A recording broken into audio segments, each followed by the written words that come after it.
So we're going to spend today and tomorrow on, again, toolbox stuff, just reviewing some factoring, because if you can factor and you know how to factor very well, this chapter is going to be really easy for you, okay? But goodness, we got to review this stuff and we really got to know factoring. Because if you can do that, we'll be all right in the middle of this, okay? All right, here we go. Okay, factor completely. 1 through 6. So notice, again, we've already done a lot of these problems. This is stuff that we did in Chapter P, came up in Chapter 3, and it's come up in other chapters along the way, but I just want to refresh you, make sure that this is no problem, and it will make this, it'll just make this whole chapter a whole lot easier. So, we've got factoring and GCF, you got trinomials and difference of squares, we got higher order trinomials, so it's the same thing as a trinomial, but it's higher powers. Then we got y is number 13 harder than all these others. What's the difference in it? It's got that 2 in front. What method do I use in college algebra with this? I use the Korean method. I think that's, again, Korean foreign exchange students that taught it to me. Give her credit for it, man. It's the most efficient, best way that I've seen, so I call it the Korean method. Alright? And then you got GCF and trinomials.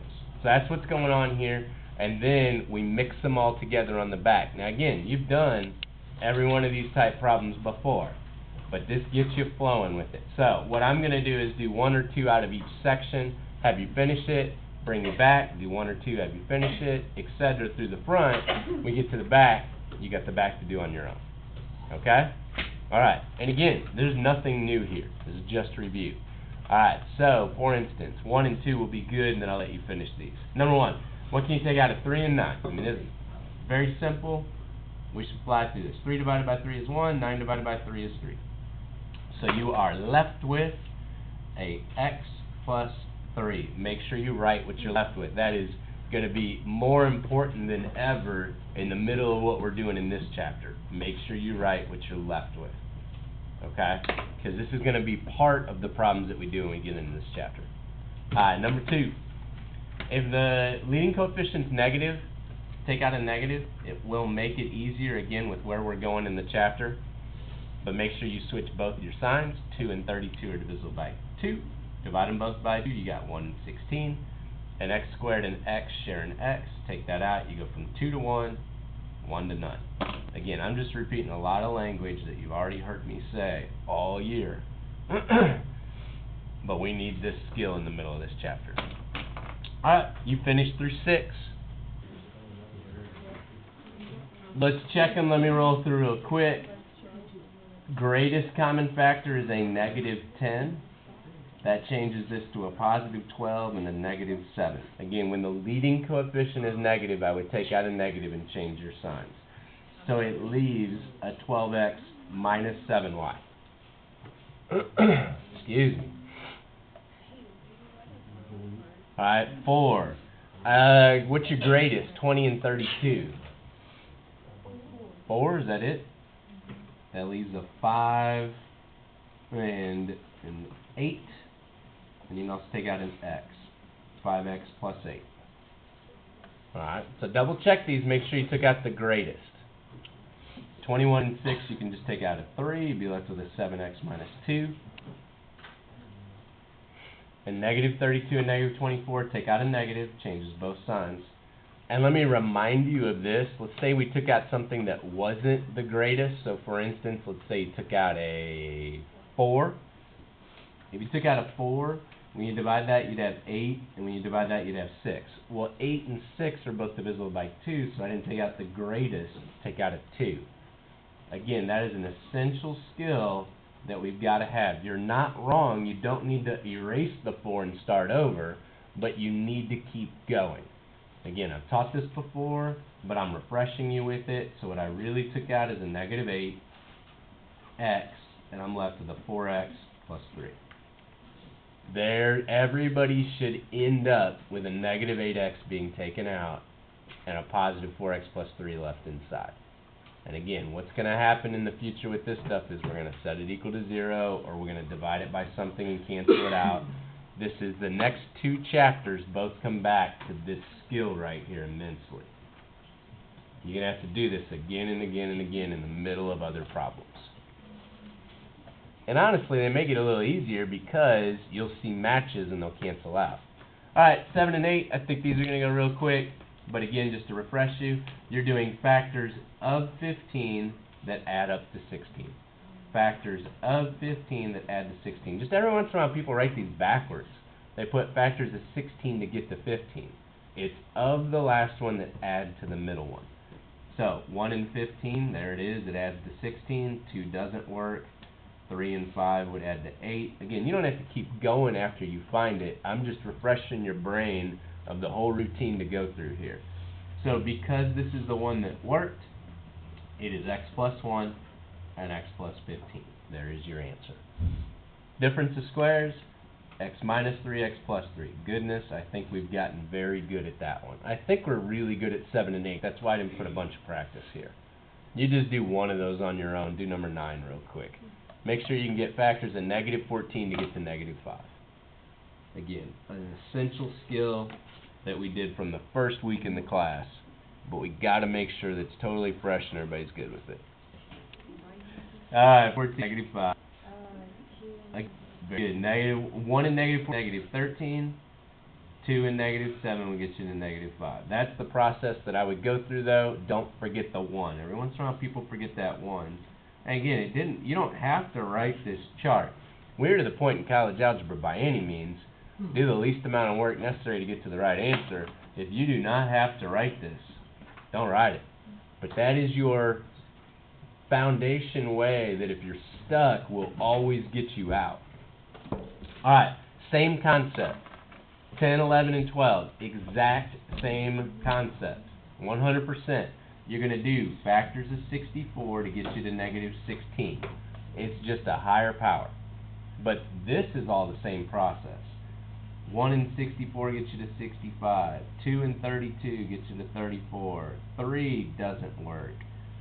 4 and 16 gets you to 20. 5 doesn't work. 6 doesn't work. 7 doesn't work. 8 and 8 gets you to 16. And I wanted to go through just one of them to show you again the whole process. There's the entire process that you could go through, all the possible numbers that could have been in the middle.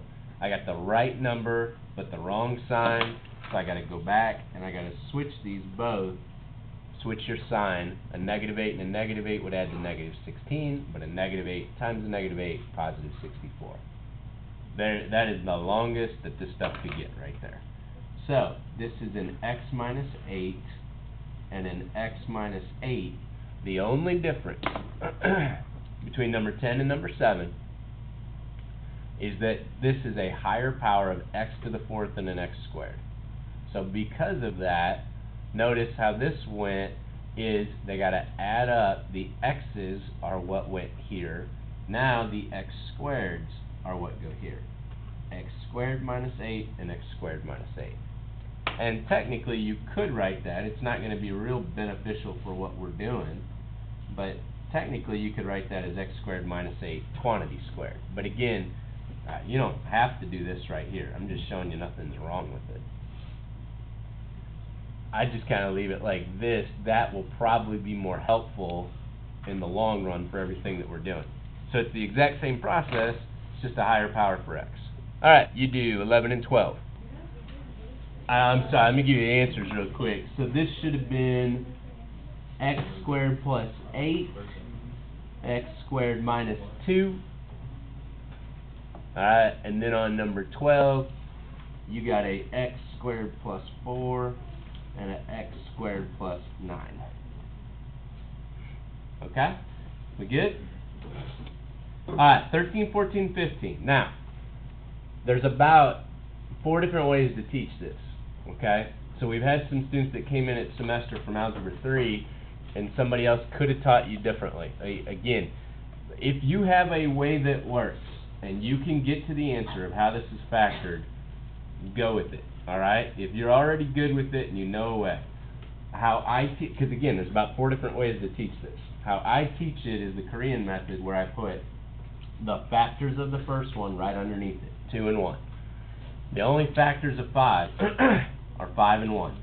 So the only options is this is either, let me do it wrong first, 1 and 5, and then I'm going to multiply across. 2 times 5 is 10, 1 times 1 is 1.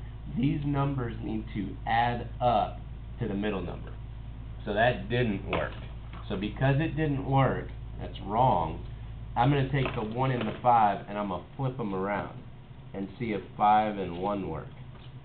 2 times 1 is 2, 1 times 5 is 5, and they add up to 7.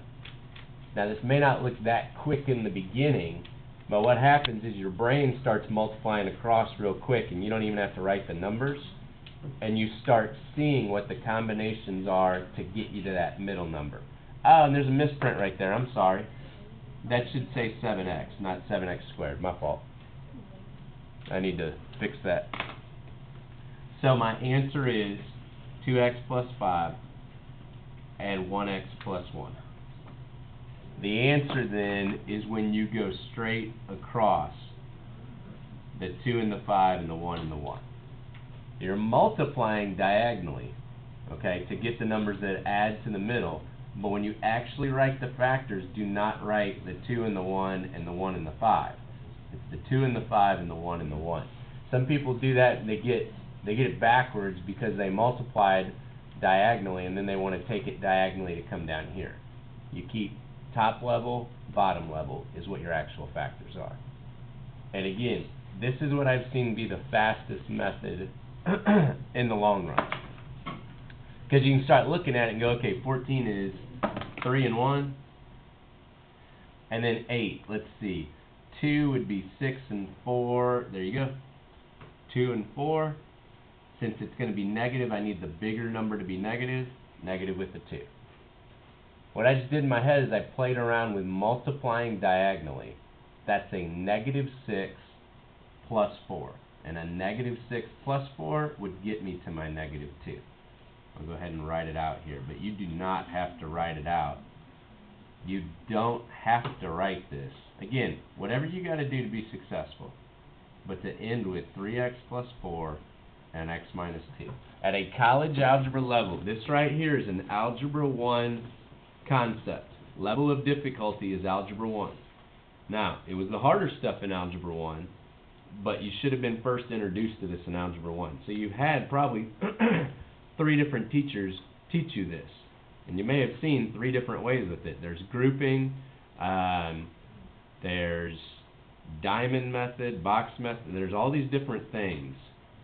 I think Korean is the fastest, but again, it's up to you. You can use a different method as long as you can get to the right answer down here. Alright, try one on your own.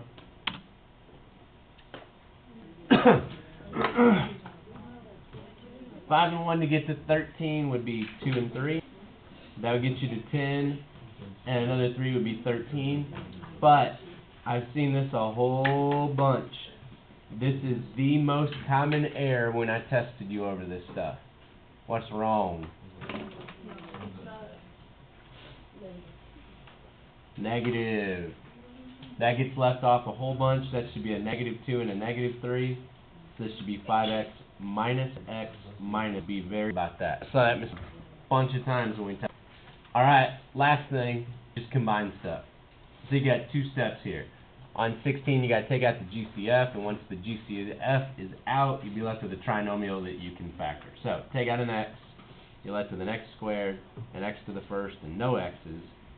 And this guy is something that you already know how to factor. Factors of 15 to get to 8 are a 3 and a 5, but since it is a negative 8, again, be very careful about this. They both need to be negative with the x on the outside. Alright. Okay. You do 17 and 18. On 17 and 18, 17, make sure you take out a 2 and an x.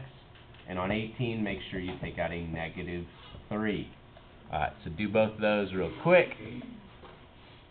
And we will be done, and you can practice this skill. Okay, check 17 and 18, man. If you can do these, it combines so much of the skills that are in all these others. Because you're taking out a GCF, a 2x comes out, you're left with a x squared, a minus 1x, and a minus 42. Alright, this is actually a really good one that people have gotten stuck on before. I won't make the whole chart, but the factors of negative 42 to get to negative 1. Very good. Negative 7, positive 6. Multiply to 42. You need the negative with the 7 because when you add them together you need a negative 1. Good to go. There's your answer. Alright, 18. Again, what we have, the extra layer of trickiness is when you take out the negative. And you got, well, let me actually write this one out. I take out a negative 3, I'm left with a 1, a positive 2, because I'm dividing it by a negative, and a negative 6. Then I take out an x, I'm left with an x to the 4th, a 2x squared, and a minus 6. Is that right?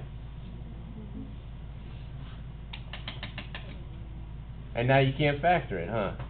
Dang. Why couldn't you, I screwed this up. well, why can't you do, That won't get you to a 1. you can't do this x squared? Yeah, but I should change this.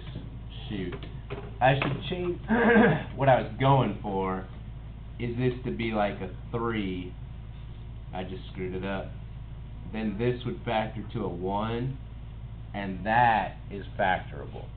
That's what I should have this problem be. Man, so I got 2 errors on this page. What I was going, maybe I wasn't. Maybe I was going that you couldn't factor it, but right now I'd like you to be able to factor everything. So factors of negative 6 to get to a positive 1, if I change it to this, would be an x squared plus 3 and an x squared minus 2. That's what I was going for. My fault there. Let's change that. Change that to a 3. That would become a positive 1. Then it's factorable. Excuse me. Right now my goal is, again, to get you things that can be factored and to just practice a bunch of factoring, not to put you stuck where you get something that can't be factored. Now, I'll double check my key and make sure all of these are factorable, but you go ahead and work on the back. We're just combining all of these together and mixing them up. Number 13, this is a really, really good problem. Alright, you've got, what are factors of 80 you get to negative 21? We figured that part out? Good. It is an x squared minus 5 and an x squared minus 16. But why am I not done? Alright, we got a difference of squares. If you leave it there, this will be counted wrong. You need to take this one further to x minus 4x plus 4. So part of what I'm going for on this worksheet is you know when you cannot factor further and you know when you can factor further. Okay? And I want that to be very clear. So, double check your number 11 and 12. On 11 and 12, this same situation comes up that you can factor further. Okay? Make sure you can do that.